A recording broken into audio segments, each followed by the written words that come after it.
దానికి ఏముంది? ఓం హ్రీం సిద్ధగురో ప్రసీద హ్రీం ఓం ద్రాం దత్తాత్రేయాయ నమః భం భైరవాయ నమః. ఇదింతకాడికి 11 సార్లు చెప్పాలి. మీరు డైలీ చేస్తారా, రోజుకు 2 సార్లు చేస్తారా, రోజుకు 3 పూటలు చేస్తారా, వారానికి ఒకసారి చేస్తారా, నెలకు ఒకసారి చేస్తారా, మీ ఇష్టం. ఫస్ట్ సిద్ధగురు మంత్రం 11 సార్లు చెప్పి తర్వాతకి దేవీ మూల మంత్ర అని ఉందా, అది ఐం హ్రీం క్లీం చాముండాయై విచ్చే, ఇది 108 చెప్పాలి. ఈ మంత్రం ఏంటంటే దేవీ మూల మంత్రమునకు ఈ జగతిలో ఈ మంత్రము కన్నా పెద్ద మంత్రం వేరొకటి లేదు. నాకైతే కనబడలేదు. నేను మస్తు రీసెర్చ్ చేసిన ఈ 9 బీజముల కన్నా పెద్ద మంత్రం వేరొకటి నాకు కనబడలేదు. దీనికన్నా పెద్ద మంత్రం ఏదైనా బయట ఎవరైనా ఇస్తారేమో కానీ నాకైతే దొరకలేదు. ఈ మంత్రం తీసుకున్న వాళ్లకు జగతిలో వేరొక మంత్రం తీసుకోవాల్సిన అవసరం కూడా లేదు. అన్ని మంత్రాలు ఈ మంత్రం కిందికే వస్తాయి. ఆదిలో మొట్టమొదటిసారి త్రిమూర్తులకు ఉపదేశం జరిగిన మంత్రం ఇదే. జగదంబను అడిగినప్పుడు అమ్మ చెప్పినటువంటి ఈ 9 బీజముల మంత్రం ఇదే. ఈ మూల మంత్రమునకు గురు అధిపతి ఉంటాడు. ఎవరు గురు అధిపతి? దత్తాత్రేయ భగవానుడు. ఈ మంత్రానికి క్షేత్రాధిపతి ఉంటాడు, భైరవుడు. అందుకే భైరవుణ్ణి దత్తాత్రేయుణ్ణి స్మరించిన తర్వాతనే అమ్మను స్మరించాలి. ఇప్పుడు ఏడన్నా ఒకతోటి భూమిలో బంగారు ఉందంటే నాగబంధం వేస్తారు, ప్రేతబంధం వేస్తారు. ఒక విలువైన వజ్రాన్ని ఒక ల్యాబ్లో ఒక మ్యూజియంలో పెట్టారంటే దాని చుట్టూ సెక్యూరిటీ పెడతారు, అవునా? విలువైన దాని చుట్టూ ఏదో ఒక ప్రమాదమో విపత్తు ఉన్నట్లే ఇంత గొప్ప మంత్రానికి అవాంతరం కలిగించే దుష్టశక్తులు కొన్ని ఉంటాయి. వాటిని తీసివేసి ఎదిరించడానికి మొదట దత్తాత్రేయుణ్ణి భైరవుణ్ణి స్మరించాలన్నమాట. ఇది మూలమంత్రం. ఈ మూలమంత్రం తీసుకున్న తర్వాత వేరే మంత్రాలు చేయవచ్చా చేయకూడదా అన్న ప్రశ్న. ఎన్నన్నా చేయొచ్చు, ఏ దేవుని మంత్రం అన్నా జపించవచ్చు. వెంకటేశ్వర స్వామిది, శివ మంత్రము, ఇంకా ఏ దేవతదన్నా స్మరించుకోవచ్చు. అది మీ ఓపిక. మాకంత ఓపిక లేదు గురుదేవ, ఇదొక్క మంత్రంతోనే మాకు అన్ని ఫలాలు రావాలనుకున్నా వచ్చేస్తాయి. లేదు గురుదేవ, ఇది చేస్తాం, ఇంకా మాకు అన్ని దేవుళ్ళ అనుగ్రహం కావాలి, అవి కూడా చేస్తామంటే మాకు ఓపిక ఉందంటే అన్నీ కూడా చేయొచ్చు. ఎవరైతే మాంసం భుజించకుండా, మద్యం సేవించకుండా, పురుషులైతే పరస్త్రీ సాంగత్యం చేయకుండా, భర్తనే దైవమని నమ్ముకొని ఉంటూ, పురుషులైతే భార్యనే దైవమని నమ్ముకొని భార్య ఎందే తన యొక్క సుఖసౌఖ్యాలను పంచుకొని ఉంటే వాళ్ళకు శాశ్వత ఉపదేశం వచ్చినట్లే, శాశ్వత బోధ దొరికినట్లే. ప్రత్యేకంగా బోధలు అవసరం లేదు. త్రిమకారాలు అంటారు. ఈ మూడింటిని త్యాగం చేసి ఈ మంత్రం చేసిన వాళ్ళు నా శిష్యులే, నాతోన బోధ తీసుకున్నట్లనే. వాళ్ళ జన్మకు పర్మనెంట్ రిజర్వేషన్ నేను అమ్మతో అడిగి ఇప్పిస్తా. లేదు గురుదేవ, మేము మాంసం తింటాము, మందు దాతాము, ఇంకేదో మా కర్మ కొద్దీ ఏదైనా తప్పు పనులు కూడా చేస్తామనుకున్నా చేయండి, మంత్రం జపించవచ్చు, మీరు నాకు శిష్యులు అవుతారు, కానీ మీకు నేను పూర్ణ ఉపదేశం చేసినట్లు కాదు. ఇది మూలమంత్రానికి సంబంధించినటువంటిది. ఎప్పుడన్నా చేసుకోవచ్చు. స్నానం చేయాలి, నష్టన బొట్టు పెట్టుకోవాలి, కాళ్ళకు చెప్పులు ఉండకూడదు. ఇంట్లో అయితే పూజా మందిరంలో కూర్చొని చేయండి. ఆఫీస్లో అయితే ఎక్కడో ఒక చోట ఫ్రీగా కూర్చొని ప్రశాంతంగా చేయండి. మీరు కారులో వెళ్తున్నట్లుంటే డ్రైవింగ్ చేస్తూ కూడా ఈ మంత్రాన్ని చెప్పవచ్చు. కాళ్ళకు చెప్పులు ఇడిచి చెప్పాలి. ఇది మూలమంత్రం. ఈ మంత్రానికన్నా మించిన మంత్రం ఈ లోకంలో వేరొకటి లేదు.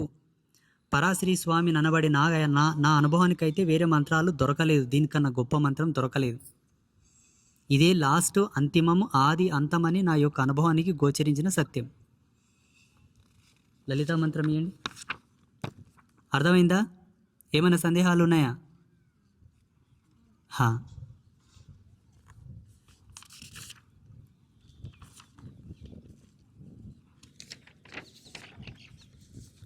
ఇప్పుడు మీరు లలితా మంత్రం తీసుకున్న వాళ్ళందరూ ఇచ్చిన మంత్రాన్ని ఒకసారి చూడండి.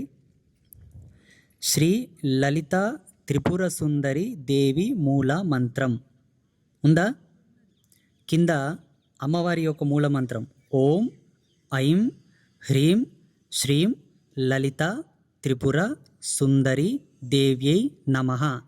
ఇది మూల మంత్రం. లలితా త్రిపుర సుందరి దేవి యొక్క మూలమంత్రాన్ని పఠించిన తర్వాత తప్పకుండా ఆ తల్లి యొక్క అంగన్యాస కరన్యాస కవచ పఠనం చేయాలి. అది మంత్రధర్మానికి ఉండేటటువంటి నియమం. అందుకే ఇది కూడా మీకు కింద ఇచ్చాం. నేను చదువుతాను, ఒకసారి చూడండి. అశ్యశ్రీ లలిత కవచ స్తవరత్న మంత్రశ్య ఆనంద భైరవ ఋషి అమృత విరాట్ చందః శ్రీ మహాత్రిపుర సుందరి లలిత పరాంబ దేవత ఐం బీజం హ్రీం శక్తి శ్రీం కీలకం మమ శ్రీ లలితాంబ ప్రసాద సిద్ధ్యర్థే శ్రీ లలిత కవచ స్తవరత్న మంత్ర జపే వినియోగః. ఇప్పుడు ఏం చేయాలి మీరందరూ? అశ్యశ్రీ లలితా కవచ స్తవరత్న కానుంచి మొదటనే అక్షింతలు చేత్తో పట్టుకోవాలి. అక్షింతలు చేత్తో పట్టుకొని జపే వినియోగః అన్న ఆడికి చెప్పి ఆ మంత్రాలు ఆ అక్షింతలు అమ్మ పాదాల దగ్గర వదిలేసేయాలి. ఫోటో ఉంటే ఫోటో, శ్రీచక్రం ఉంటే శ్రీచక్రం, లక్ష్మీ అమ్మవారు, సరస్వతి, దుర్గా, భవాని, కాత్యాయని, కాళీ, షోడశి, ఏ అమ్మవారు, ఎల్లమ్మ, పోలమ్మ, ఏ అమ్మ అయినా పర్వాలేదు. అక్షింతలు చేత పట్టుకొని మొదట మూలమంత్రాన్ని ఒకసారి చెప్పాలి. ఓం ఐం హ్రీం శ్రీం లలిత త్రిపుర సుందరి దేవ్యై నమః చెప్పిన తర్వాత కింది చెప్పాలి. అశ్యశ్రీ లలిత కవచ స్తవరత్న మంత్రశ్య ఆనంద భైరవ ఋషి అమృత విరాట చందః శ్రీ మహాత్రిపుర సుందరి లలితా పరాంబ దేవత ఐం బీజం హ్రీం శక్తి శ్రీం కీలకం శ్రీ లలిత కవచ స్తవరత్న మంత్ర జపే వినియోగః అని చెప్పి అక్షింతలు ఫోటో దగ్గర వదిలేసేయాలి. వదిలిన తర్వాత చేతు తుడుచుకోవాలి. తర్వాతకి ఐం అంగుష్టాభ్యం నమః అన్నప్పుడు ఏం చేయాలి? ఇక్కడ చూడండి, ఈ చూపుడు వేలిని బొటన వేలు మధ్యలో తాకాలి. ఇట్లా అమ్మకు చూపెట్టాలి. ఇట్లా మీరు అమ్మకు ముద్ర వేస్తున్నట్టు, ఈ ముద్రతో అమ్మలోని శక్తిని మీరు తీసుకుంటున్నట్లు, మీలో ఉన్న నెగిటివ్ అమ్మకి ఇస్తున్నట్లు లెక్క. అంగుష్టాభ్యం నమః అన్నప్పుడు ఇట్లా పెట్టాలి. అర్థమవుతుందా?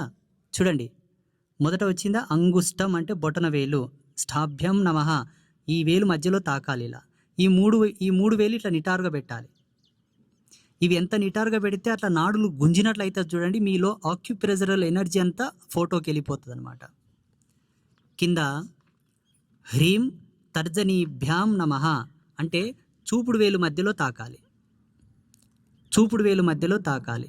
హ్రీం తర్జనీభ్యాం నమః ఇలా తాకినప్పుడు కూడా ఈ మిగతా వేలు నిటారుగా పెట్టాలి. ఎంత నిటారుగా పెడితే అంత ఎనర్జీ మనకి రీప్రొడ్యూస్ అవుతుంది అనమాట. తర్వాత శ్రీం మధ్యమాభ్యాం నమః మధ్యవేలు మధ్యలో తాకాలి. తర్వాత శ్రీం అనమికాభ్యాం నమః మధ్యవేలు పక్కల వేలు మధ్యలో తాకాలి. ఉంగరపు వేలు అంటారు కదా, అనామిక అంటే ఉంగరపు వేలు మధ్యలో తాకాలి. తర్వాత హ్రీం కనిష్ఠికాభ్యాం నమః చిటికన వేలు మధ్యలో తాకాలి. ఇలా మీకు వీలైతే ఒక చేత్తో మంత్రం పట్టుకొని ఒకటే చేతితోటి మీరు ముద్రలు వేయవచ్చు, లేదా మంత్రం అట్లా ఎదురుగా పెట్టుకొని రెండు చేతులతో కూడా మీరు ముద్రలు వేయవచ్చు. తర్వాత ఐం కరతళ కర పృష్ఠాభ్యాం నమః ఇది కరతళ కర పృష్ఠాభ్యాం నమః అంటే అర్థం ఏంటంటే, మీ చేతులు ఇలా ఉన్నాయి కదా, ఫస్ట్ ఇలా తాకాలి, ఇలా తాకాలి, 2 సార్లు చేయాలి. ఇట్లా చూపించి అమ్మవారికి ఇట్లా చెప్పి దండం పెట్టుకోవాలి. 2 సార్లు వెనక భాగం తాకాలి, ముందల భాగం తాకాలి. 2 సార్లు తాకి ఇలా అమ్మవారికి చూపించి దండం పెట్టుకోవాలి. తర్వాత ఐం హృదయాయ నమః అంటే ఏం చేయాలి? ఈ వేళ్ళు 4 ఇట్లా పెట్టాలి, మధ్యలో గ్యాప్ రానట్లా పెట్టండి అందరూ. ఈ బొటన వేలు ఉంగరపు వేలు మధ్యలో పెట్టండి. హృదయాయ నమః ఐం హృదయాయ నమః అనుకుంటూ హృదయ భాగంలో తాకాలి. లెఫ్ట్ సైడ్ మనకు హార్ట్ ఎక్కడ ఉంటుంది? లెఫ్ట్ సైడ్ కింది భాగం, స్తనమునకు కింది భాగం తాకాలి. అది హృదయ స్థానం. మనకు అక్కడ హృదయం యొక్క మూల చైతన్యం మనకు అక్కడ ప్రసరిస్తూ ఉంటుంది. ఎదరొమ్ము కింది భాగం ఎడమ చేవాటంగా హృదయాయ నమః. తర్వాత హ్రీం శిరసే స్వాహ. Same same position. పాపెట్లో కుంకుమ పెట్టుకుంటారు కదా, పాపెట్లో కుంకుమ పెట్టుకున్న ప్రదేశాన్ని తాకాలి, శిరస్సును తాకినట్లు. శ్రీం శిఖాయై వషట్. Same position. మనకు సుడి ఉంటుంది కదా, సుడి ఉంటుందా, ఆ సుడిని తాకాలి, శిఖాయే వషట్. శ్రీం కవచాయ హూం. సేమ్ ముద్ర, కుడి భుజం తాకి ఎడమ భుజం తాకాలి. హ్రీం నేత్రత్రయాయ వౌషట్. సేమ్ ముద్ర పెట్టుకొని కుడి కన్ను ఎడమ కన్ను తాకాలి. ఐం అస్త్రాయ ఫట్. ఈ చివరిది అస్త్రాయ ఫట్ అన్నప్పుడు హృదయం దగ్గర ఈ చేతి ఇట్లా పెట్టుకొని ఈ రెండు వేళ్ళు చూడండి, ఇక్కడ ఈ రెండు వేళ్ళు బొట్టు పెట్టే దగ్గర ఇట్లా పెట్టుకొని ఇలా తిప్పి ఇలా కొట్టాలి. అస్త్రాయ ఫట్ అన్నప్పుడు ఇట్లా హృదయం దగ్గర పెట్టుకొని ఈ బృక్టి దగ్గర ఈ వేళ్ళని పెట్టుకోవాలి, ఇలా తిప్పి ఇట్లా కొట్టాలి. 2 సార్లు చేయాలి. చేసిన తర్వాత అమ్మవారికి ఇట్లా చూపించి దండం పెట్టుకోవాలి.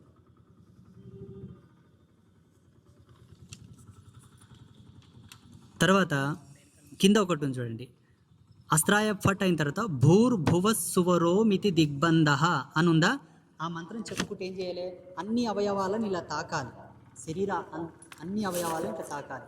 భూర్భువస్సువరోమితి దిగ్బంధ అని అన్ని అంగములను శరీరంతో తాకి అమ్మకు దండం పెట్టుకోవాలి. ఈ ప్రక్రియలని చేసిన తర్వాత కింద ఉన్నటువంటి ధ్యాన శ్లోకాన్ని చదవాలి. ఇట్స్ వెరీ పవర్ఫుల్ శ్లోక. ఈ బ్రహ్మాండ శక్తులలో, ఈ బ్రహ్మాండ దేవతా కోటిలో ఇంత గొప్ప ధ్యాన శ్లోకం వేరే దేవతకు లేదు. నేను చదువుతాను, ఒకసారి చూడండి.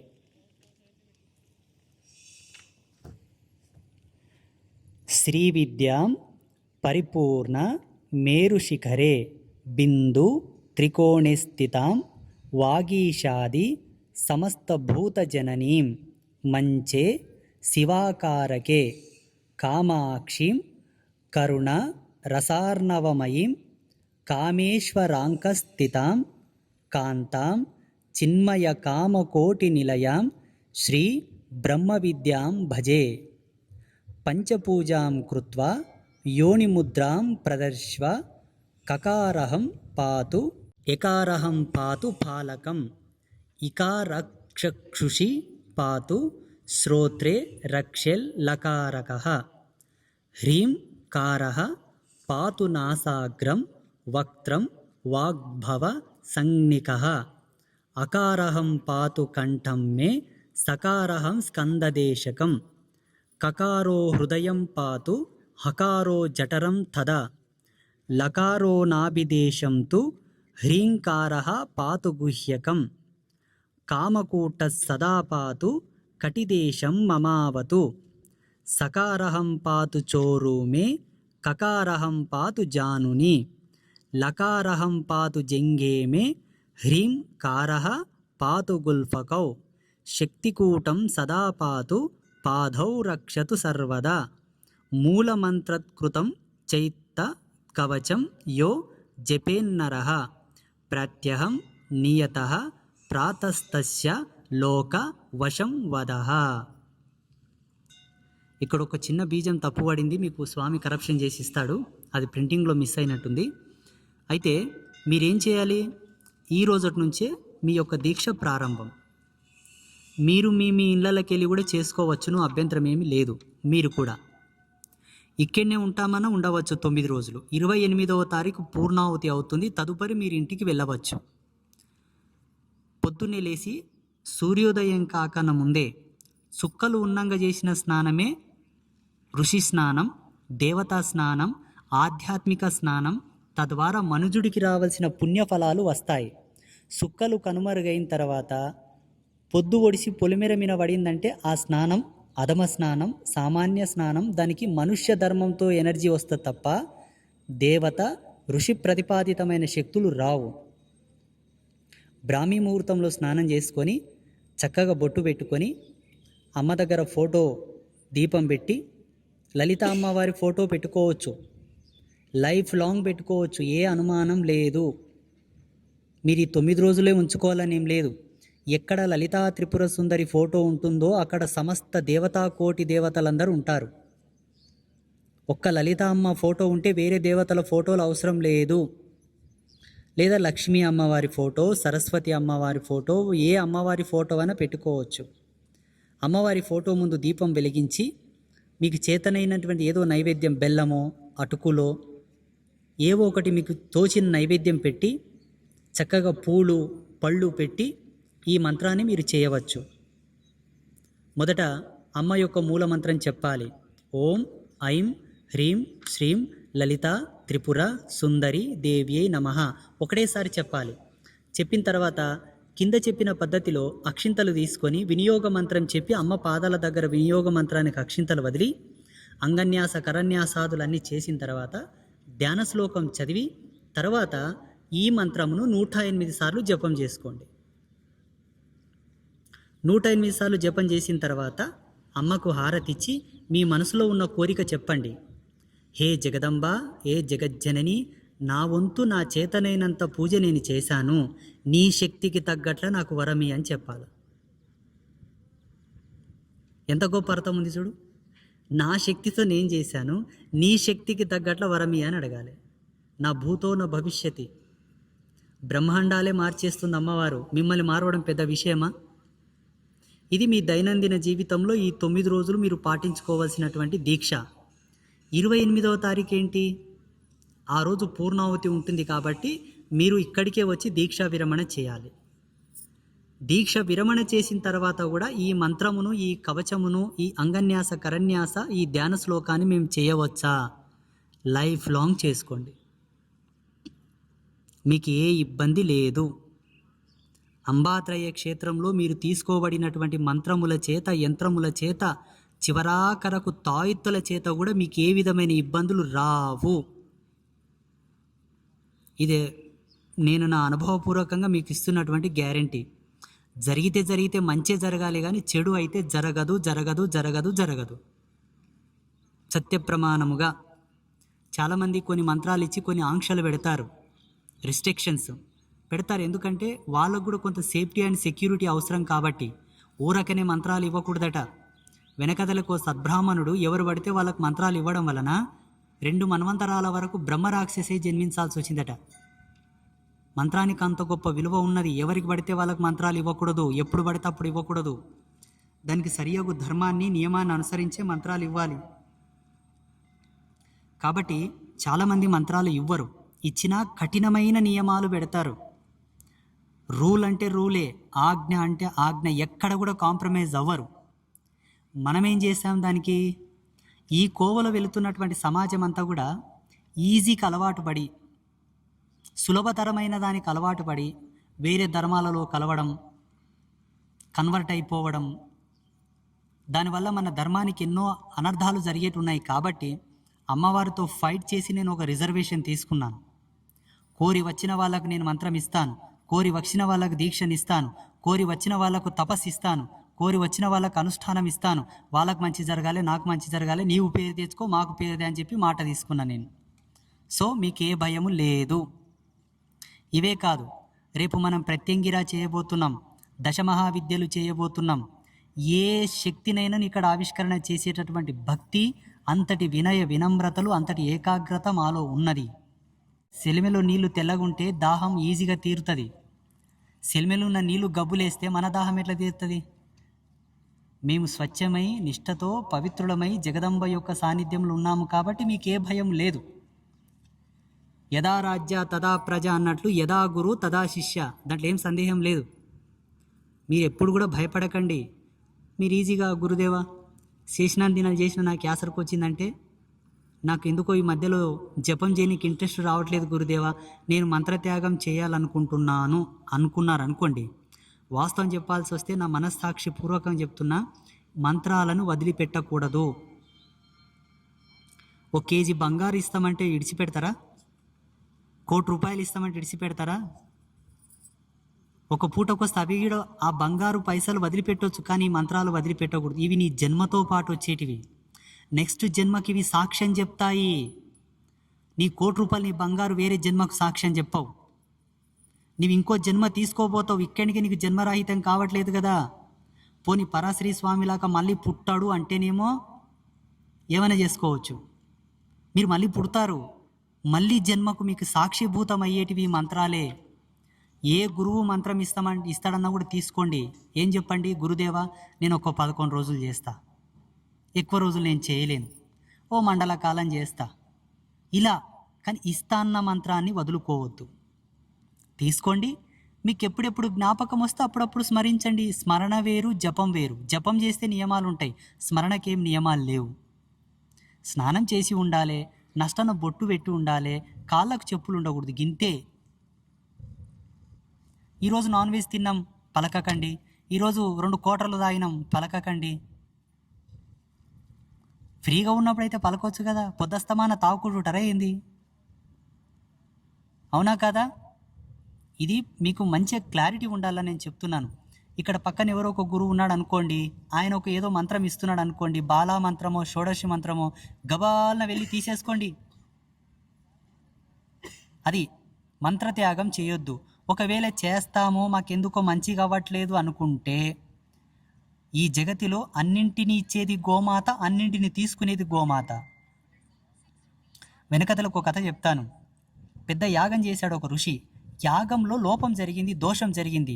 దానికి ఆల్టర్నేట్ ఆప్షన్ లేదు, ప్రాయశ్చిత్తం లేదు. కానీ గోమాత పిలిపించి ఆ దోషం తీసుకొని ఆయనకు శుభం ఇచ్చింది.